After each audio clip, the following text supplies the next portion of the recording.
that your face over there? Okay. Yeah, yes it is. All right. Assignment number 2, never above the waist, by Sidney McDougal.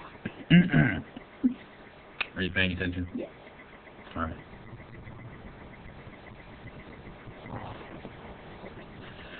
Looking back, I'll never forget when the fall that I entered high school. There was a new PE teacher.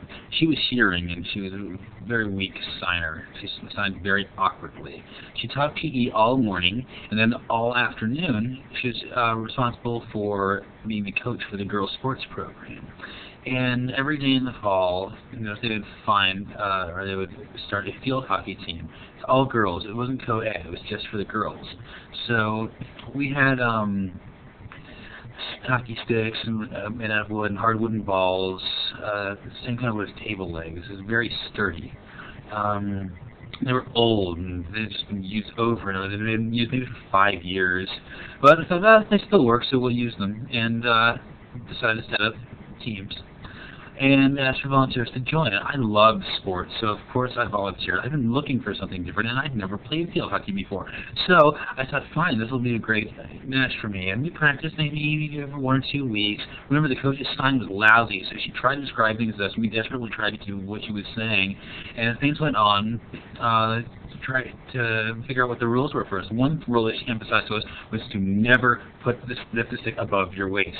That it was absolutely wrong. And I thought, well, that makes sense, because, if you lift the stick up in the air and you try to toss the ball that way, you can go anywhere. You don't have as much control over it, and it's going to be dangerous. But underneath your waist, you have more control. Finally, we decided we were ready, and we were going to challenge other girls, hearing girls' team. So they came to my school, and we were so excited to meet them.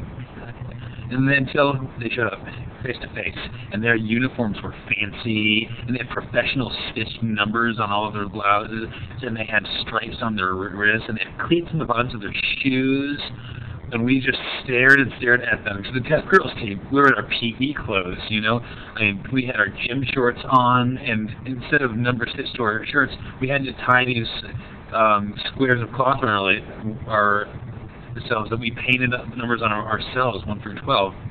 But we had a very positive attitude. We came to play, and we knew we were going to beat them. So we decided, let's go ahead, and we were ready to do this. We got our little sticks out, and it was so much harder than we thought it would be. The hearing girls were really skilled at passing and teamwork and defense. We just couldn't get through it.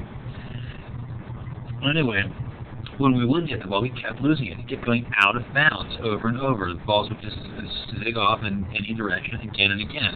And it happened again one time right before the horrible incident that I'll never forget. There was a hearing girl that was bringing the ball back inbounds, and I was breathing so hard because I was struggling to keep up and run.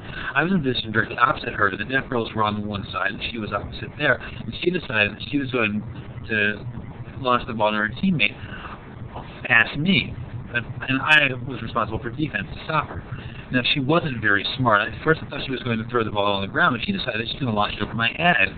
And I thought, there is no way that I can run all the way over to where that ball is going to land in time to catch it. So, for the first time ever, I realized it was against the rule to lift the stick above my head, but I decided to just go ahead and do it anyway. And I caught it. It was a perfect shot. That is, until the hearing girl ran up behind me and caught my net with her face. The ball smacked into her forehead, and I was so mortified. All the other girls came running up, and she was screaming and crying. I kept telling her, please tell her that I'm trying to say that I'm sorry, but they just pushed me out of the way and crowded around her. I looked over, and my PE teacher had the worst expression on her face, and she screamed, get off the field! Get out of there right now! And I kept trying to tell her, no, please tell her how sorry I am. I didn't mean to. And eventually I realized I was getting nowhere with it. I felt so awful. I took a seat on the bench, and my teammates kept giving me empathetic stares. And I sat there, and the hearing girls looked at me like, oh, that deaf girl is... I just felt so lousy. I said, you know what? Forget this. I quit, and I never played field hockey again. Wow, she's chatty.